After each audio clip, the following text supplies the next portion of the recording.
people were asking about that yesterday a lot. I'm just going to see in a minute if I can get the drinking tube further away from my mouth. But let me just get the live stream settings set up correctly.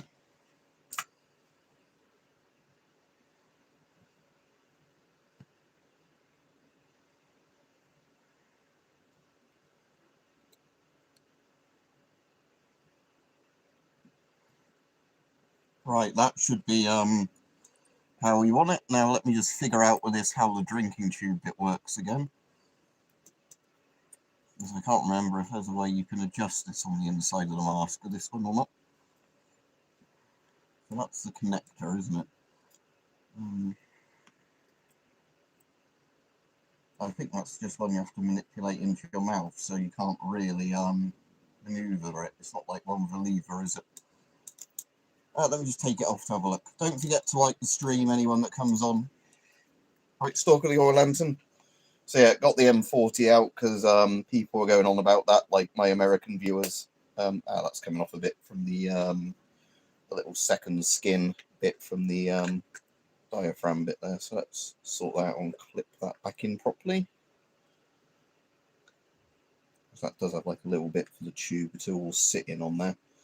But yeah, I think with a drinking tube on this, it's not one that actually is like lever controlled, is it? It's just one that moves around based on you sort of pulling it into your mouth. So it's always going to be poking me a bit in the way. But yeah, so the M40, like I was saying, is a bit of a weird mask because it's got the second skin.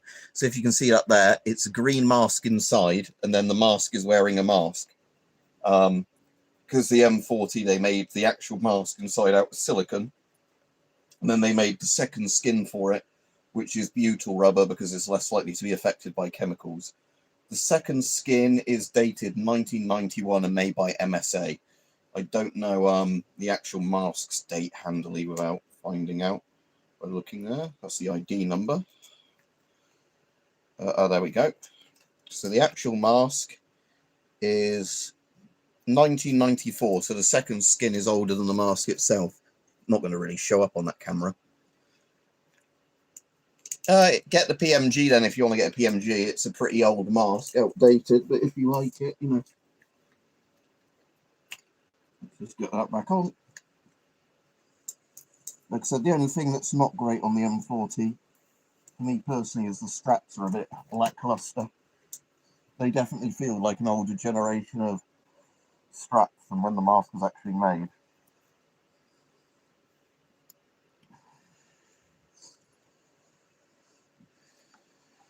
Yeah, PMG2 is better. So yeah, USM40, like I said, a lot of the Americans bring this mask up. Like I said, I just don't like at the moment that drinking tube is pretty much poking me in the mouth non-stop.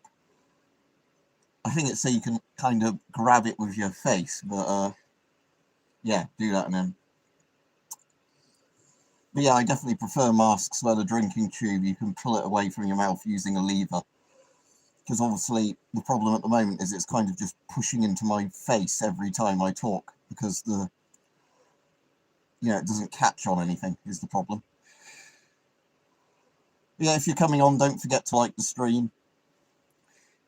I'll wear the M40 for a bit before taking it off, but this mask isn't too uncomfortable. Said the M40 is a good mask, I just prefer the S10. Just send a message to somebody quickly.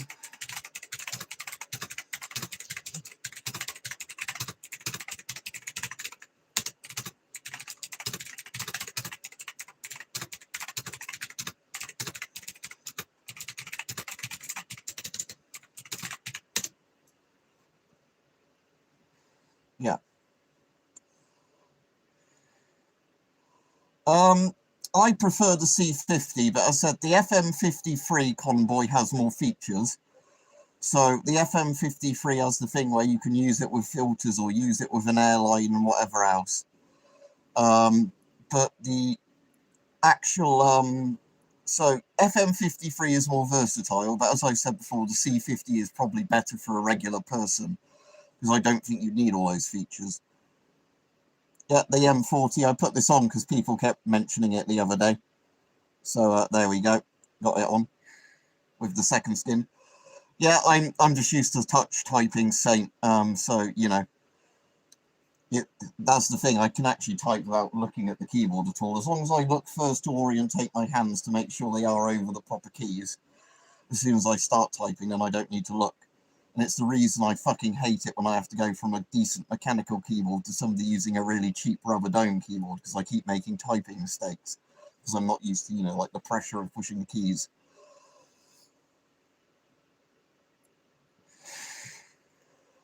But yeah, Aiden, I'll take this off just so people can... All right, Rajiv? I'll take this off so people can hear me a bit better and I can read your things easier with my glasses on. But yeah, one of the problems with the PMG, yeah, is it has the rubber thread, like you're saying, it has the rubber thread rather than the metal thread on the PMG one. So it means that, yeah, the filters sort of eat into the rubber. Although I found mine still make a good enough seal, but yeah, it is a bit of a strange thing. Although the PMG one is one that you can sometimes get NATO filters to make an airtight seal with, because of the fact that it is a rubber thread, so they kind of, you know, crush their way in and stay airtight. Whereas if it was a metal thread, they wouldn't do that. Yeah. So as you can see, my mask is wearing a mask. There is a different...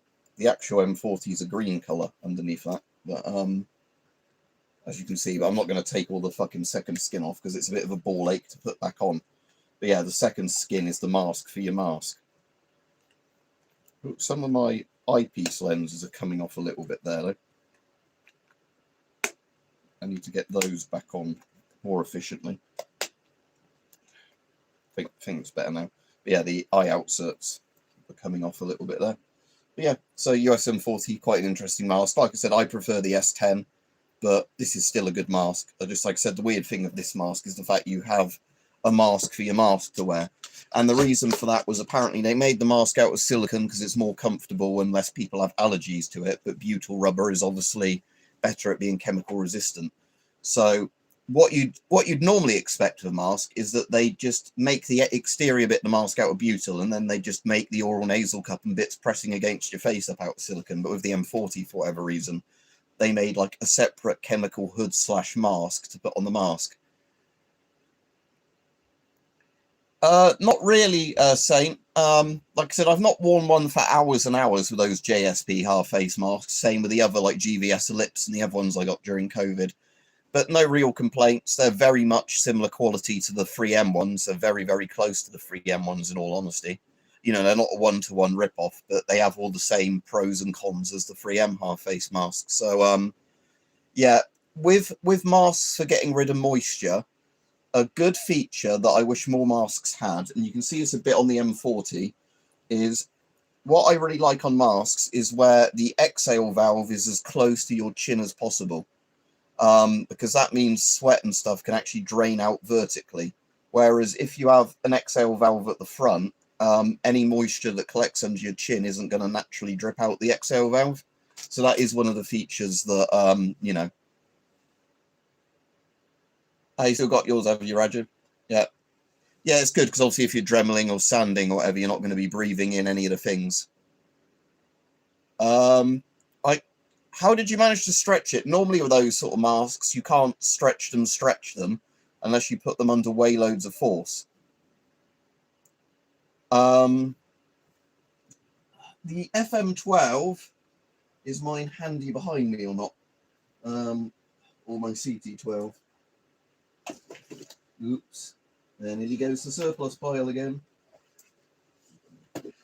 Dun dun dun dun dun dun dun dun. There it is. So with this one, I think, again, the weird thing is with this, in theory, moisture should build up, but the valve is low enough in the chin section that, again, the drainage hole is basically going to be about there. So, yeah. I would design my own mask if a company gave me all the resources to do it, but sadly, that would happen. And in theory, in terms of designing my own mask, it would just be, you know, like a good panoramic sort of face piece with just a lightweight, comfortable design. But yeah, like I said, just personally, I think this sort of design is better than the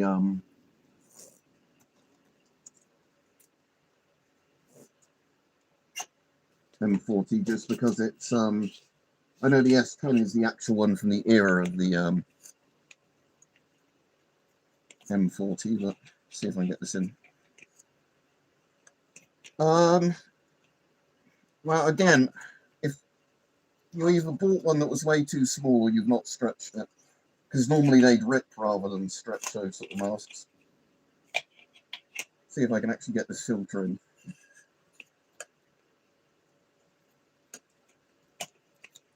It's a bit of a... Yeah, am I getting it now? Yeah, there we go. But yeah, I don't know Zimmerane because it'd be like this one, wouldn't it? And in theory, it'd be very hard to stretch one of these unless you ripped it. So if it hasn't ripped, it's probably fine. So unless you bought one that was way too small for you, I don't know. But they do, obviously, they're designed to stretch those masks because they're helmet masks. They don't use straps, they have stretchy rubber. Yeah, I know, because it's a TF1, not an MF1, but yeah, it's still the same rubber. I don't think you've damaged it.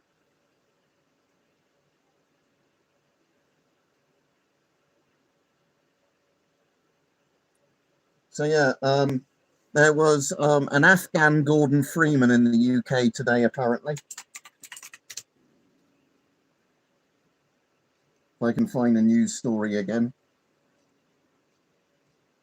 That was at the top of the news sites earlier. It's gone now. They try and hide it. Oh, here we go. Afghan arrested after 5 attacked with crowbar in hospital. So, yeah, we had an Afghan decide to be Gordon Freeman today, and he went around crowbarring people because part and parcel of living in the UK, isn't it? Fuck's sake.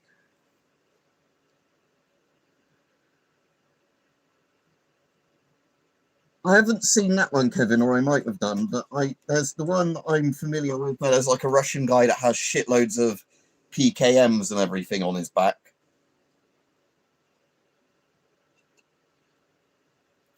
Ages ago, because of ITAR. In theory, you can do now, but it doesn't mean that people in the Postal Service will actually, US Postal Service will know it's not ITAR restricted.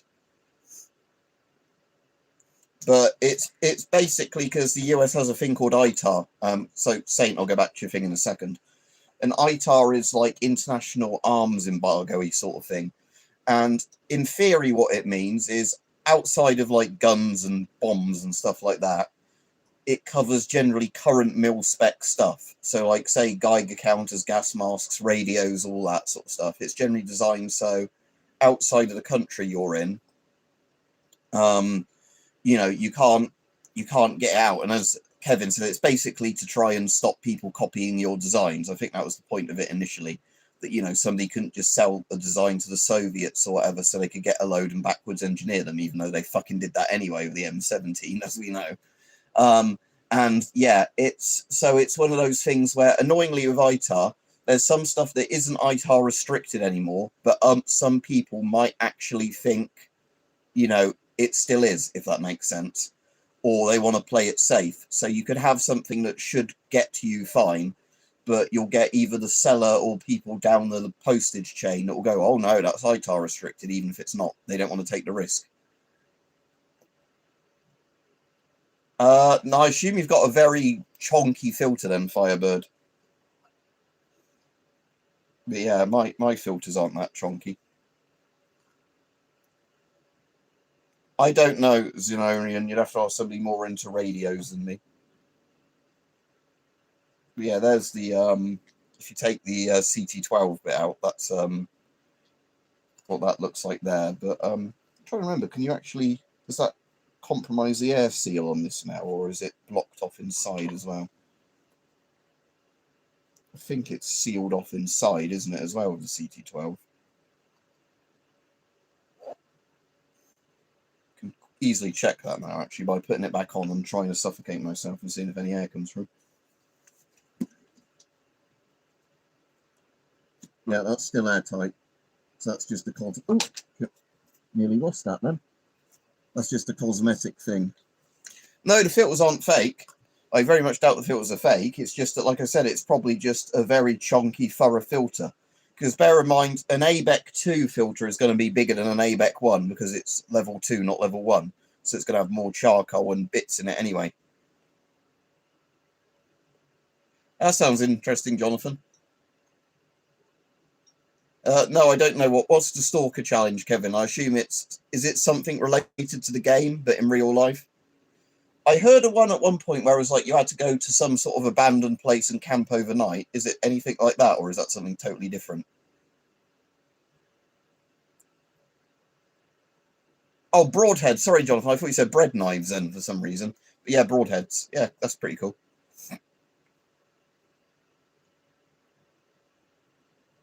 Which Shim-41 clones are the best? What, like, not, so do you mean not proper Shim-41s, but a clone? I quite like the Polish ones with the zinc sort of shiny outserts on them. Because the Polish ones, rather than being like a brown tan sort of colour, are like bright silver, which again doesn't make them as camouflage, but they look cooler.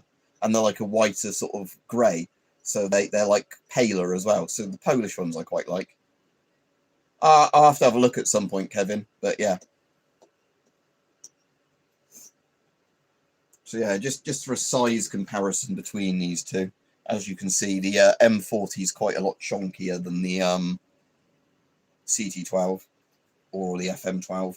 The S10 it would be very similar size to, because like I said, the S10 is chunkier than the FM12, CT12. But yeah, out of the two, I definitely prefer the FM12. But again, the M40 is all right. I don't hate it. Like I said, the only thing I don't really like with the M40 is the straps are very, very retro on them. They're like very much that kind of elasticated strap that, you know, just wear thin over time. They're very similar to even what British World War II masks have these, just with a slightly better buckle system. But the modern masks definitely have better straps than these. Needs a clean, does it really say? Doesn't look dirty to me. I mean, you've got a bit of sort of fuzzy bits of the eyepieces. I suppose the eyepieces could do with a little clean, but the rubber itself is absolutely fine. It's not shiny, but it's, as you can see, there's no dirt on it really. Like I said, yeah, the eyepieces I'll probably, at some point get my glasses spray and do those. But, yeah. A lot of countries still use the FM12. The weird thing is Britain never adopted it for the military, because at one point it was meant to be the S10's replacement in Britain. It is made by Avon, and it's basically their successor to the S10. But the British Army never bought it for that purpose. So the British Armed Police and like various British police forces bought the FM12. Quite a lot of European countries and other countries around the world bought the FM12. And interestingly, I'll go on Avon Protection's site and have a check again. But I think the FM12 they discontinued like only a couple of years ago, and then they started making it again because so many, you know, yeah. So here we go. Look, hopefully I can link to this without YouTube getting funny with me.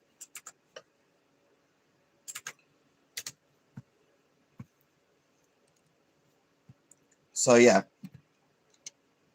So the funny thing is, yeah, the FM12 did go out of production a couple of years ago, but they've literally brought it back because what was I going to say? I think because it's like on the cheaper end and so many nations want masks, that it was a stupid marketing move not to carry on making the FM12 as kind of like the budget Avon mask. Because if you look at their other masks, they've got like the C50, you know, and all those, and all the FM53, FM54. I'm just going through every single one of their masks now. So C50 as in the one I've got. FM50 is just looks like a different version of the M50. FM51, FM53 and FM54 are like the pretty cool ones where you can use them either with filters or PAPR systems and whatever else. So HMK150, that's quite interesting. So it's a mask designed to work riot helmets. That's kind of cool.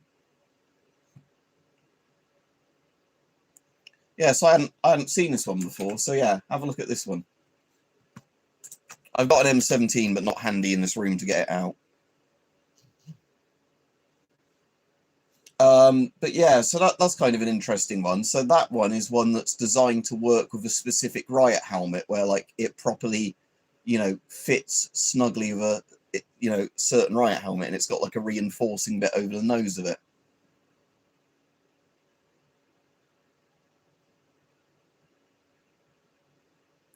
Ah, cool, and it connects to the riot helmet without you having to take the helmet off to put the mask on. That's pretty cool. The mask converts to be compatible with a world-leading police helmet for use in non-CBR environments, which is approved to the most advanced German police specification. The full respirator is connected to the helmet in seconds, and there is no need for the helmet to be removed. Respiratory protection is seamless. That's pretty cool.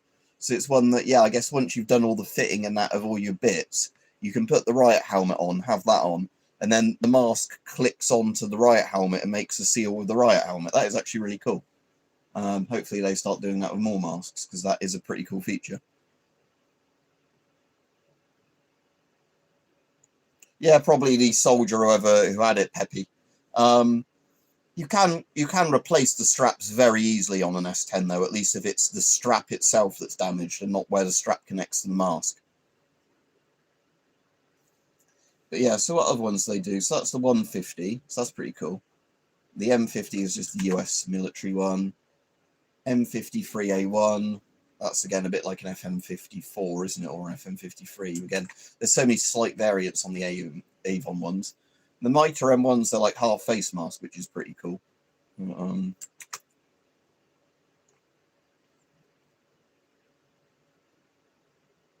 there's the PC50. Oh, but that's non-CBRN rated, so it's just for riot agents or whatever.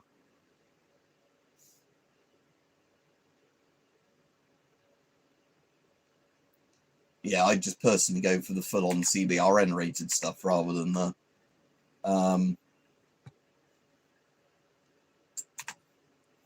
ones that are rated for some stuff but not full CBRN.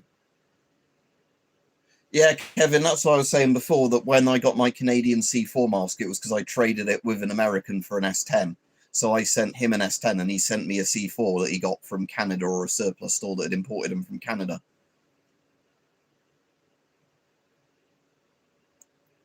I don't really mind either way, Saint. Like I said, I wouldn't bother with a hose and a filter if it wasn't for using it with a PAPR system. Like with most masks, if you're using it with a PAPR, it's more comfortable than not, because you get the cold air. Yeah, FM12s are definitely CBRN rated because loads of militaries use them. Like I said, FM12s are a proper gas mask.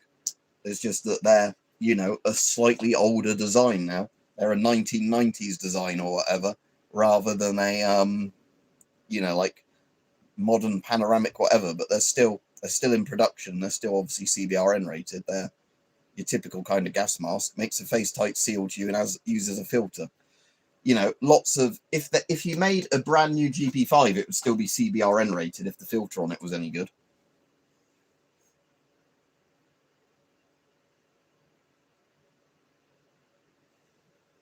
Yeah, but bear in mind, with the chemical hood on the M17, Peppy, you don't really need one, in the sense that, nearly every NBC suit also does that.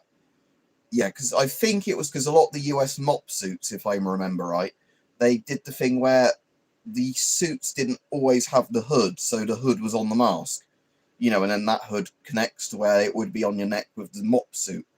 You'd have to ask an American about that who's got experience with the MOP suits.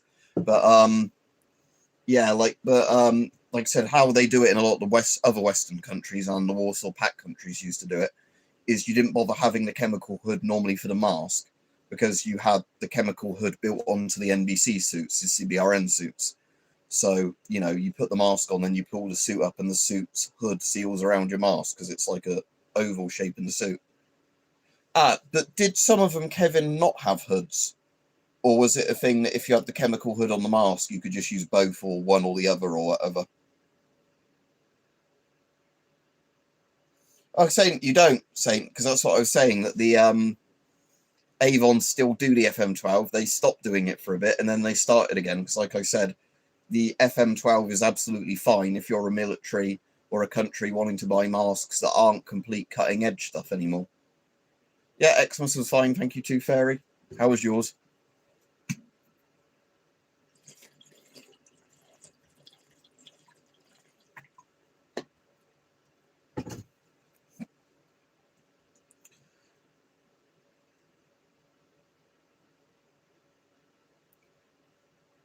Yeah, again, I don't exactly know, Kevin. That's just what I'm speculating, because a lot of the US masks obviously had the chemical hoods directly on the masks themselves, where, like I was saying, a lot of other nations never bothered with that because they just had the chemical hoods on the suits.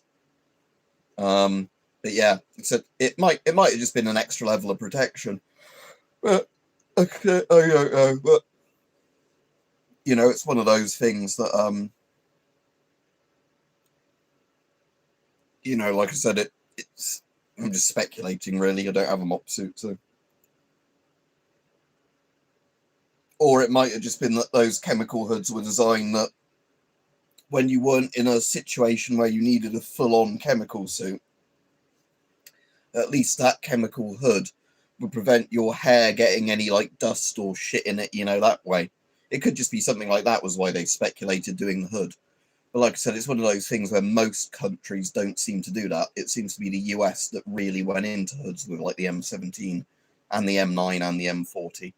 Whereas, like I said, most other nations, sometimes they had one or two masks where they did a hood with them, but most masks they didn't bother. So you're saying, yeah, I've not actually seen those, Kevin. I know what regular cold weather masks and hoods look like the kind of gimpy ones. And yeah, the M17 hood I've got is just like your standard kind of, you know, like green chemical material, kind of like raincoat sort of material one. Depends what the mask is made out of, Peppy. With masks like this, it would be absolutely fine because they're modern rubbers that are designed to withstand horrible, horrible chemicals. So rubbing alcohol wouldn't damage them at all. If you had a particularly old and yeah, S10 you can use absolutely fine rubbing alcohol. It won't cause any issues either on the lenses or the rubber, because it's, you know, proper butyl rubber, and the plastic on the S10 is brittle, but it's not going to be damaged by rubbing alcohol. But yeah, I wouldn't use rubbing alcohol on older masks that are more brittle, you know, and drying out, because they're the sort of masks where it might, you know, end up, you know, wearing them down faster, because, you know, if the, you know, rubbers and all that are aging and falling apart, the alcohol's going to dry it out a bit more. Yeah, the M10 and M10M did, because I've got on mine, too, Fairy, I've got the East German Strict-On hood for my M10M, which is pretty cool. Which is quite hard to get hold of, because although they did a load of them, most of them they just did in the grey sort of Soviet rubber, or the yeah, they did it in either the grey Soviet rubber, or they did them in like the green style US hood knockoffs. Actually, I don't know if they did them in US hood knockoff, because what I was going to say that I've got I'm just putting this thing the right way back up on my CT12. There we go. Because yeah, no, yeah, I think they just did the grey rubber ones that were like the East German NDC suits.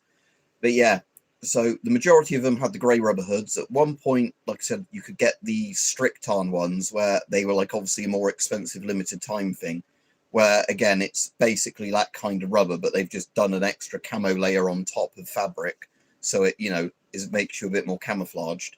And then the US had the better chemical hoods that had like the zip along the side of them, or it might have been in the chin area, the zip, I can't remember. But I know of the M17 ones, if I remember right, you took the outserts off, you put the hood on, and then you put the eye outserts on top of the hood to keep the hood on, I think. World War One gas masks are hard to get just because they're so old and very valuable, and obviously a lot of them just fall apart due to age. I don't have any World War One masks because you'd have to look after them really well, and I wouldn't look after them well enough, so I just destroy an antique. So I've never got one for that reason. But you're thinking the PH gas hood, Peppy, but for the British hood one, which was like the really old one, before they went to the like box respirators. But yeah, World War One masks, it's just because of the age of them and how desirable they are. So, you know, you're getting them just fall apart and disintegrate on their own due to age. And like anything that's not in production, as time goes on, they get rarer and rarer and more valuable. Yeah, because they're also, a lot of them weren't made from rubber in World War One either. A lot of World War One masks are made from sort of like fabrics that then had like chemical impregnation done to them or whatever to make them more chemical resistant. So yeah, a lot of them are kind of like canvasy materials or almost like leather, which again doesn't, you know, age particularly well. So yeah. So, because for example, I've got a couple of German masks from the Cold War, and even though they're 1950s masks, they're built more like the World War One, early World War Two masks, and those have just completely like mummified because of, you know, the materials they're made out of just weren't designed to last that long. So if it's not been in a really good climate controlled, you know, thing, if it's just been stored in a warehouse where, you know, it heats up and cools down and gets damp, you know, expands and contracts, they just sort of fall apart. BEM 4GP is great. It's just a shame that, you know, they didn't make them well enough to begin with, that it caught on a bit more. I've got two. One leaks and one doesn't. The oldest one I got, the first one I got, doesn't leak at all, and it's absolutely perfect. The second one I got leaks, you know, lets the air through with like the faults they sometimes had. But yeah, the issue I think with them was that cool like rotating filter attachment thing they've got. That was where they had like issues with the seal breaking. So yeah, what ended up happening is because those masks cost so much money, it was basically like the L85A1 issues, that rather than it being fixed, I think because it was costing so much money, you know, and it was like all of the issues where like the factories weren't, you know, were having issues getting enough masks to like the Belgian army on time and stuff like that. I think Avon offered them FM12s at like quite a competitive price, and they just then bought out Belgium, just decided to buy shitloads of FM12s because that it was cheaper for them to buy FM12s and, you know, just have them delivered and be working masks than carry on doing all the R&D stuff with the 4GPs and, you know, getting the factories to get the right amount of supply to them. So it was one of those things where, sadly, like I'd have liked the 4GP to do well, but because the FM12 was just sold to them at a good price, they just said, fuck it, let's buy the FM12s. I think there's a couple of other masks that do it, but it's the only mask I've got that does that. I think there's some older designs that did it as well. And I don't think they rotated as easily. I think, you know, you had to undo some screws, you know, move something and tighten the screw. I can't remember if it was a Dutch one that did that as well, but I think it wasn't unique, that design, but, you know, it wasn't, for obvious reasons, done very often. Because, yeah, the issue with doing that is obviously, like they found with the 4GP, that the valves or whatever, or the rubber seals wear out every time you rotate it. It's probably putting a bit of wear on the seal. Right, like I said, well, I think I bought it from somebody in the UK that had it for sale, not the US. But like I said, you can get them in the UK and buy them from the US. You just have to hope that all the way down the line nobody has an issue with it. So like the XM28, like the M17, isn't on the ITAR list anymore. But the problem is, like I was saying, is if you bought it from a US seller, even if they were willing to post it to you, it might get partway through the postal service and then somebody might go, that's on the ITAR list, even though it's not, and then send it back to the seller. I'm actually wondering if you could have a panoramic lens on a helmet mask. I don't know if it'd be possible or not. I'm actually kind of interested in that now. Could you have a panoramic lens on a helmet mask? Because you could if it was like flexible rubber, but then that would, you know, age and go orange. But yeah, you in theory could have a flexible rubber panoramic sort of eyepiece like that. You want a voice diaphragm on it. So basically, I'd say this, but with a flexible rubber like panoramic lens on it. I'm all right, thank you, David. But yeah, so you know, there is that. But like I said,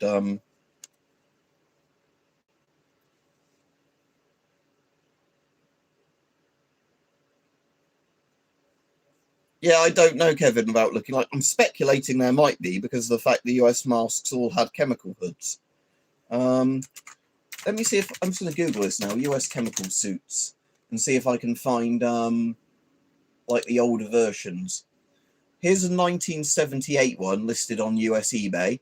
This doesn't have a hood by the look of it, Kevin. I'm just going to link you to this. So assuming this is a correct listing and this is one of their older mop suits.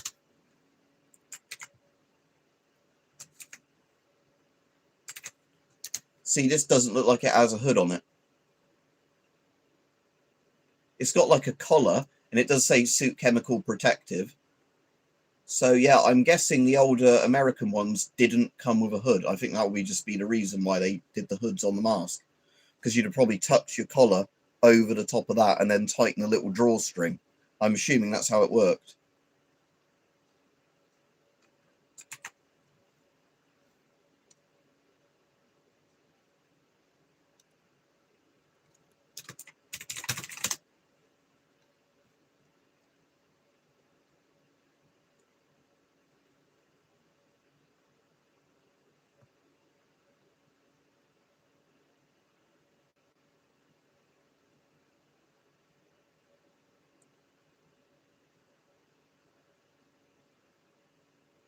Yeah, I'm looking at some other old pictures, and again, all of them look like they've got a hood that's tied up around the top of their collar on the older ones. So yeah, I'm guessing for whatever reason, the US used to do the hoods on the individual masks. And then, yeah, whereas, like I said, the kind of British design and what all the other sort of commie and NATO countries tended to do. Yeah, same with this one by the look of it. So here's some of, see if I can get this picture up a bit higher res. This is from Q8 in the Gulf War, apparently. All right, can I direct link to this image somehow? I'll just link to it like this if this works.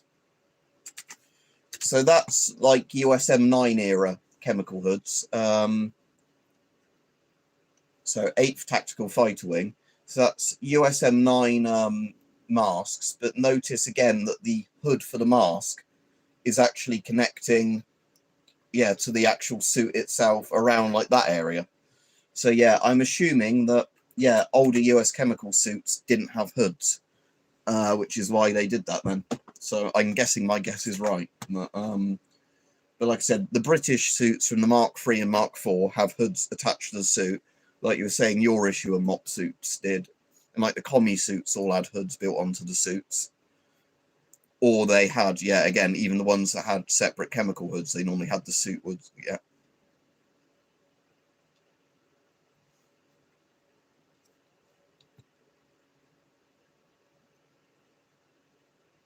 I always come up with it for the AI, do I? The AI comes up with me for an overview.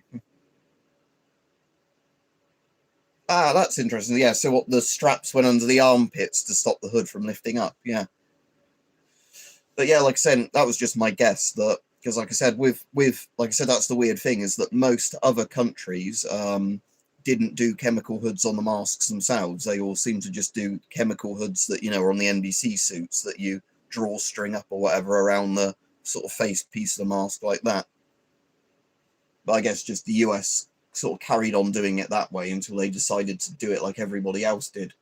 Like I said, there's probably pros and cons of doing it each way, but I generally prefer having a suit that's nearly as much as a one-piece suit as possible, because you don't need as many other little accessories to faff about with.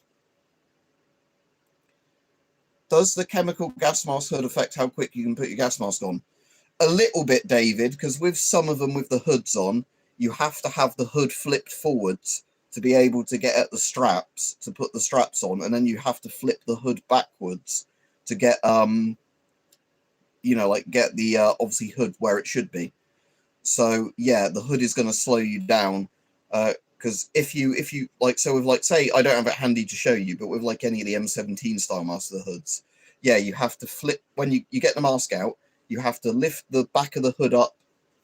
So you'd have to kind of lift the back of the hood up like that, move it forwards, so you can then get at the straps to put the straps on and adjust the straps, and then you flick the hood backwards. So yeah, it's slower than if you just put the mask on and then pull the hood up that's attached to your coat.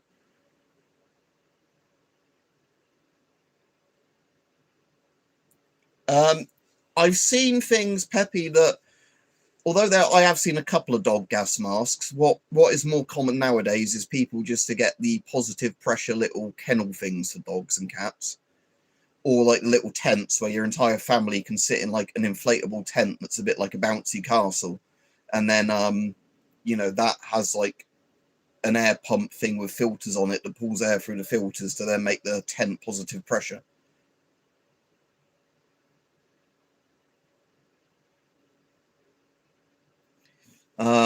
But yeah, there's let's see if I can find you a picture of one of those.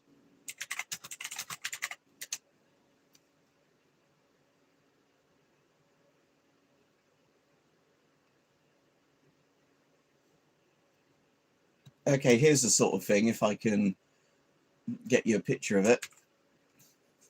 And for anybody that's just coming into this, when this isn't a dog being experimented on, so you can have your dog look in there or whatever, your cat, and then yeah, you can see it's positive pressure. So you've got a hose, like a 40mm hose, going to what would be like a PAPR system that inflates it, and then there'll just be an exhale valve kind of thing on the tent, so it doesn't, you know, pop.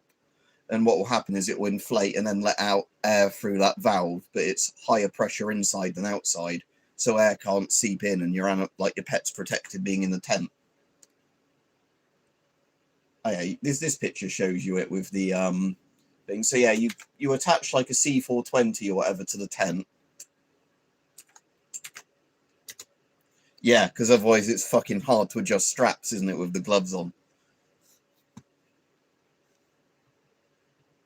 But yeah, so and generally it's advised you put the mask on first, because most chemical agents are far more dangerous if you inhale them than through skin contact. Like nerve agents kill faster if you inhale them than if you get them on the skin. So you want to protect your lungs and everything first, and then waste time getting all the other accessories on, because your survival odds go up. Whereas if you're getting the suit on and then you still inhale a little bit of gas, you're fucked, basically. So yeah, they do things like that. Again, they probably cost a lot of money.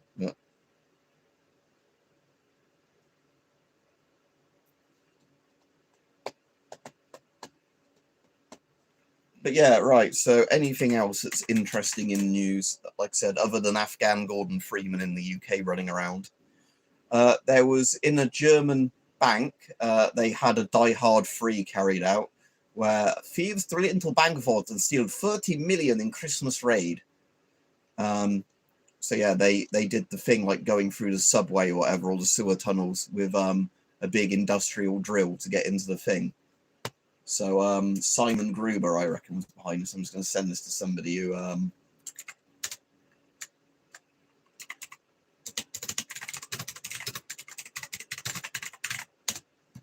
find that funny. $140 billion. Ha! It's for tourists. Yes, Rajiv. Yeah. 10 times what's in Kentucky.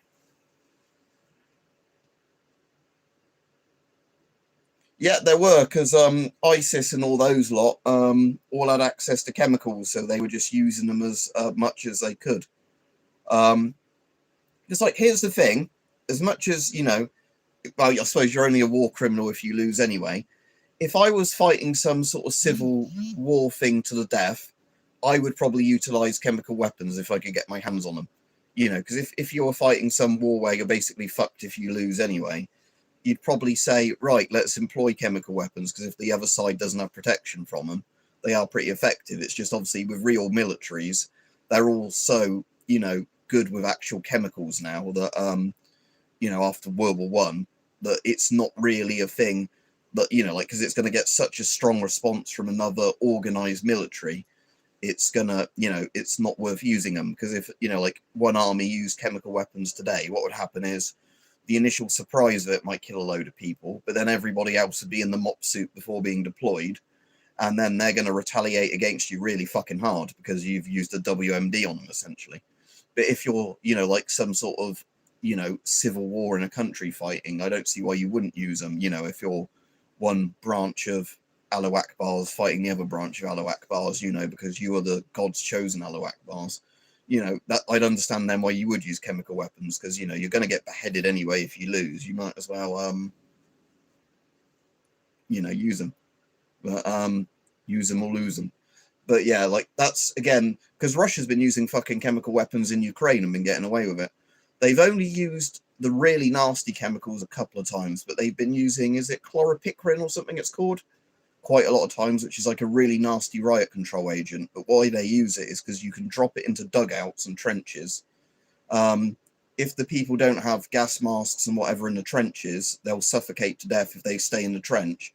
So they come out coughing their lungs out into the open air, and then they can be hit by artillery or like, you know, machine gunned. So the Russians have been using it in Ukraine, but of course, because we basically didn't give Ukraine all the support they needed, Russia's been able to get away with it. And obviously Russia used nerve agents in Salisbury as well in the UK, and used polonium in London. So it's not like, you know, we should have hit them a lot harder than we did, but, you know. No, not Morgan Freeman. Yeah, Gordon Freeman, because it was a guy running around hitting people with a crowbar. Yeah, I don't think Morgan Freeman would get a crowbar and hit people. All right, guys. But yeah, so like I was saying, yeah, Syria had chemical weapons used in it. Yeah, wasn't that the Bulgarians or somebody who carried that out in the like 70s or the 80s to get a double agent? Well, they injected, yeah, it was like an injector on the tip of an umbrella, wasn't it? But yeah,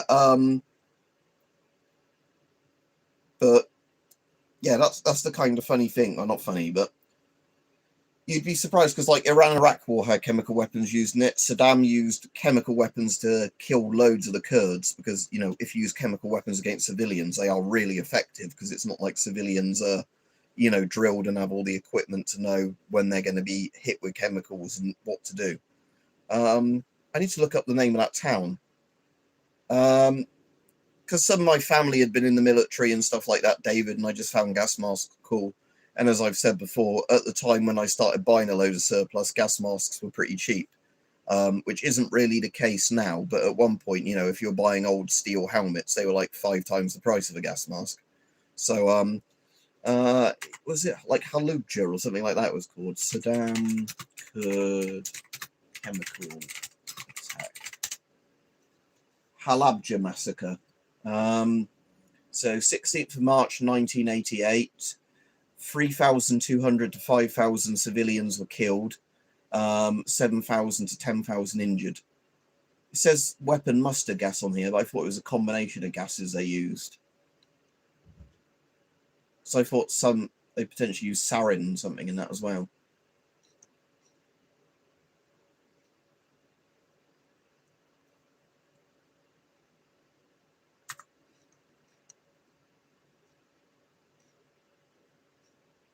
Yeah, it's a grim thing if you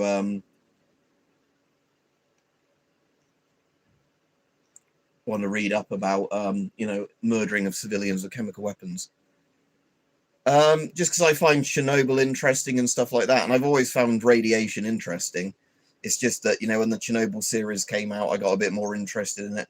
Because like the problem with Geiger counters and stuff like that is at one point they were a lot harder to get, especially like, you know, the more modern style ones. Because when I was first sort of into them, you could only get things like the DP66 and the DP75 and the Soviet DP5s easily. In the US, it would be like the CDV 700 and the CDV 715 and that. But, you know, in Britain, you couldn't get that many models. Now it's actually a lot better with Geiger counters because there's more modern, cheapish ones that are on the market with radiation detectors. But back then, it used to be, you know, you could only get the old, really old army surplus counters.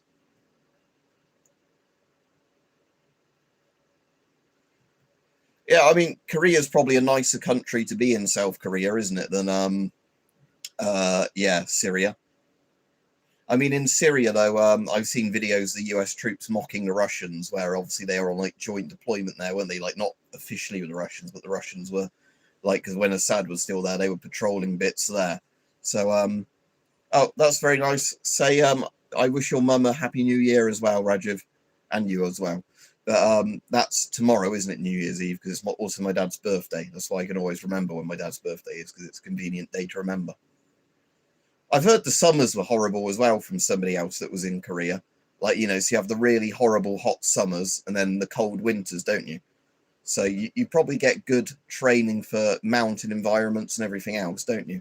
But I suppose lucky you were just doing a training in that sort of conditions and not being one of those poor bastards in the 50s having to fight in it.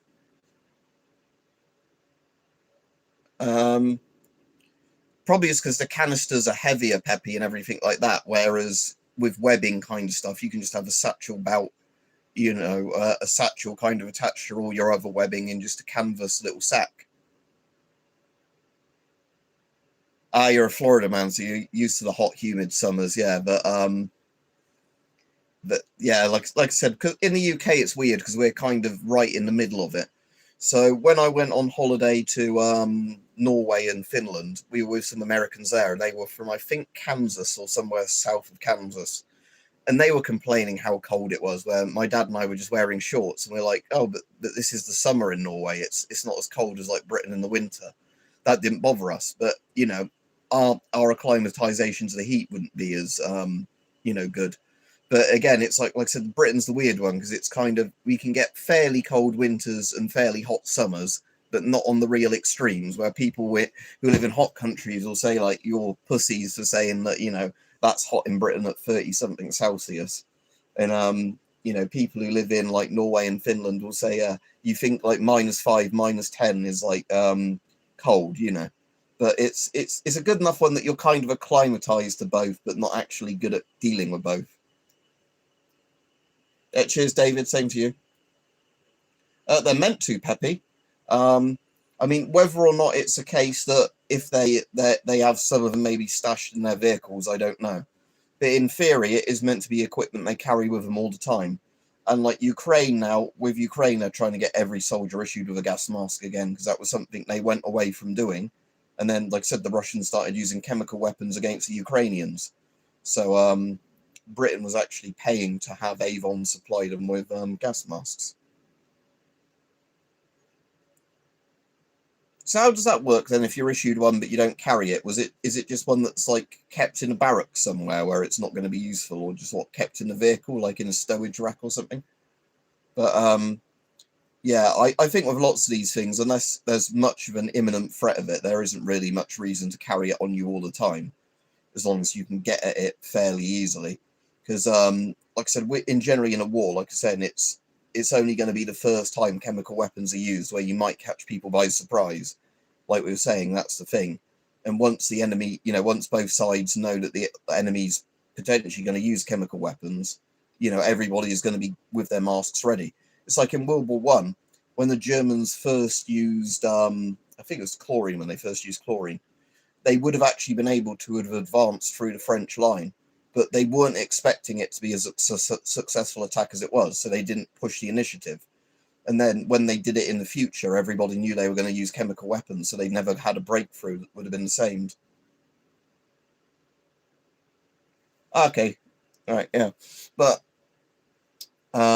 yeah, that was like one of the interesting things of World War One. That yeah, the first time, the Germans properly used chlorine gas, it was way more effective than they were thinking. But because they weren't expecting it to be that successful, they didn't have all the troops ready to push the initiative and actually take a load of the trenches they would have been able to storm. And then the initiative was lost because, when they did it a few days later, the French and British troops already knew that they were going to be, potentially being attacked with chemical weapons. So yeah, that's kind of the thing with stuff like that, is because, like we're saying, chemical weapons are really scary if you don't have a mask and you're not trained to fight against them. And they got stuff like nerve agents still are really fucking scary. But when it's just like the respiratory type ones where you can have some sort of chemical detector pick it up before it's even at a dangerous level, and then everybody can mask on. Like I said, the initiative's lost, and because the enemy, both the person that's been gassed is then going to say, "Well, gloves are off now. We're retaliating with the same shit." Or we're, going to, another thing is people say like, tactical nukes that might be used where you've used chemicals on us, so we're going to drop tactical nukes on you, as a retaliation thing. Ah, yeah, so you totally forgot because, they were in your closet, so oh well. At least you've got an M50 and a mop suit. Like I said, M50 is a good mask. Like I said, I like the C50. It's just the problem, the M50 is getting the filters, isn't it? Because it has the, like, swivel-on filters. like the proprietary ones for that mask, just like the British GSR has the proprietary filters, whereas the C50, because it's 40mm, they're much easier to get. I'll head off in a minute, by the way. Universal filter for a NATO gas mask. What country are you in, David? If you're in the UK, I can definitely find you something right now. If you're in another country, I might struggle. But at least you said NATO, so you've made it easier for me. What I normally recommend to people... Oh, so you're in a Czechia and what you're using on 90. Right, have a look on your local eBay or whatever equivalent for an ABEC 2 filter. Look for something like this. Because what you can get is that these are essentially the exact same things as CBRN filters, but they're, it's like the civilian name for them. A is organic gas, B is, so here is, I think this is a Spaziani one, but, just to sort of show you an example. But yeah, loads of like industrial shops, and like you can find them on eBay, sell in-day ABEC filters. So A is organic vapor, B is inorganic vapor, E is acidic gas, K is ammonia-based gases, and the P is for particles. So an ABEC 2 P3 means that against all those classes of gas, it's gas rating 2, particle rating 3. You can get ABEC 1s, but then they're not, they don't work in such good concentration, but they are smaller filters typically. But as long as it's ABEC, that's technically the same thing as a military CBRN filter, because it's the major like bands of gases plus particle protection. Scott do them as well, but I don't like the way that Scott seal theirs. So for example, you can get a Scott one like this. But the thing that annoys me with the Scott ones is they're always sealed in just these like shitty plastic bags that aren't good for long-term storage, where some of the other brands, foil wrap them and that. Sperian do them and Honeywell. But yeah, just like I said, ABEC is the easy way of looking them up. So like I said, that will be what a hardware store will call them, because they won't say in a hardware store NATO. But the good thing is, because NATO 40mm is standard Western 40mm, that's the right kind of thread for all of the industrial masks that are 40mm over here and NATO masks. So I was just seeing behind me if so yeah, like on this Jap mask, look like I've got see, it's got the ABEC thing on there as well, because it's, again, this is one that's like sold for civilians, so it's the ABEC style filter. So that would be the exact same thing as a CBRN filter, but it's an ABEC style one because it's on a civilian respirator. And yeah, like you're saying, the On90, got one conveniently there. And the On90's filter, yeah, the On90's filter, if you can get these as well, the CBRN, they'd be ABEC 1 or 2 P3s. Ones that literally look like a direct copy of the S10's filter. 40X17, which means RD40X17 is the NATO thread, by the way. RD40 without that is GOST, because it's just a different thread pitch. But yeah. But yeah, in the UK you get loads of different brands at times at a different price, depending on what yeah, expired filters are very good for training and like getting used to a mask and all that. But yeah, like that's the same thing with me. In most of my bags for masks that are like my go-to bags, I have a sealed in-date filter in the bag, and then attached to the mask or loose in the bag to quickly go on the mask, I have, a filter that still blocks smells and things like that may or may not be in date, So if I need to use the mask for most things, the filter that's already opened is good enough. If something really serious comes up and, I'm betting my life on it, I've got the sealed filter to rip open. But, for most things, if it just came up with something that's an irritant or whatever, the expired filter is still fine. Because, it's quite hard. You have to generally have a filter that's been opened and really, really exposed to stuff for ages for, the vapor protection from a filter to completely fail. And the particle protection on filters doesn't technically ever fail until the mask completely clogs up and you can't breathe through it. Or the filter disintegrates because it's, in bad condition. But the cool thing with particle filters is the more they block up with dust, the more efficient they actually become. It's just it becomes harder to breathe through them. Anyway, I'll head off now. If everybody could click like before they go off, that would be great, because that seems to help YouTube share my videos a bit more. I'll tell you what tomorrow's video is, the one that goes live at midnight, so in a few hours. That video that is going live at midnight tonight is the one on the Swedish Forshida F2A4. A little quick review of this one. So that's the one that's going live at midnight tonight. And yeah, there we go. So yeah, see everyone.